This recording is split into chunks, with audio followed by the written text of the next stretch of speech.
Good morning, VEDA. It's day 21, and we're talking about insecurities.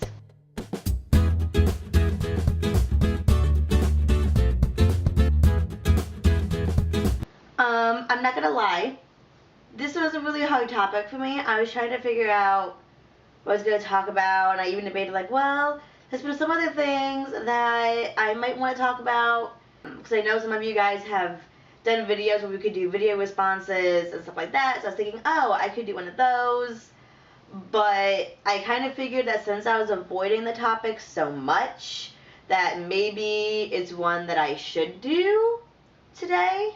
So I guess I'm talking about insecurities today. I feel like my biggest insecurity would probably be the fact that I'm short and I break my legs a lot, the whole OI thing, which I'm not like I used to be. I mean, I think when I was a kid, I didn't care at all. And then as I got to like junior high and high school and stuff, I got a lot more insecure about it, because that's when you kind of start realizing when you're different from other people, when you're in that age. Because, like, I mean, come on. It's your first homecoming dance, and you're 14 years old, and the guy you're trying to slow dance with is 2 feet taller than you. Like, a lot of people are like, oh, tall guy and short girl, that's so adorable. It's like, no. Like, normal short and normal tall is adorable. Like, really, really short and average tall, or even just average height, like, it's not quite as adorable. It's just more awkward, because then you're trying to figure out, like, how does this work?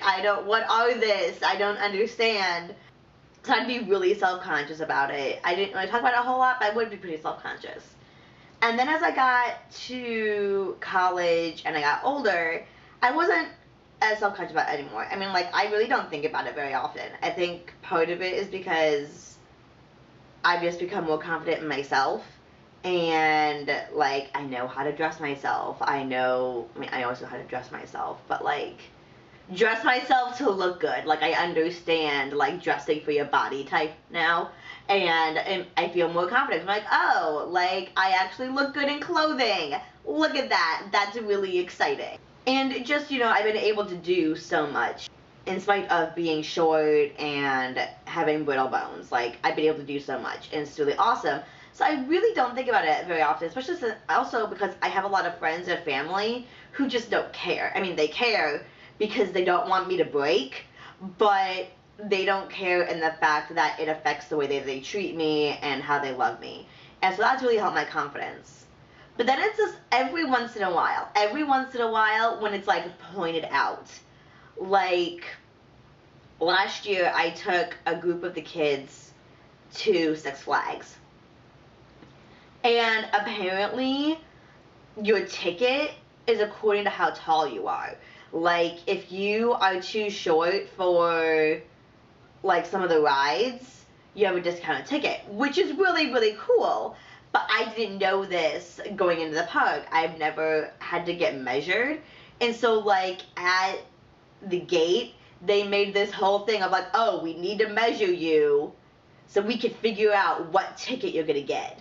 And normally it'd be fine, but because it was, like, really pointed out and it was kind of made this bigger deal, I just felt really self-conscious about it. Just because I was like, oh, yep, here's the short girl, she needs to get a different ticket. And that was just kind of weird.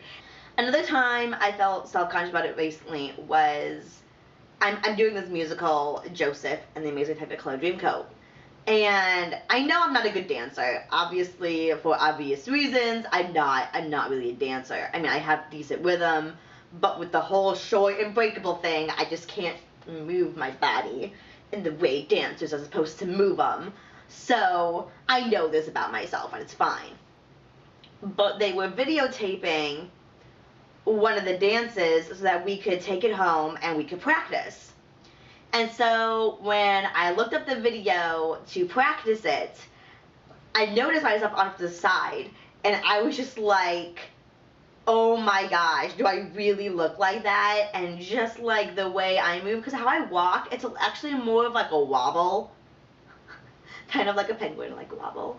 And it was just really, really weird seeing myself move. Seeing the whole thing was just, I wasn't used to it.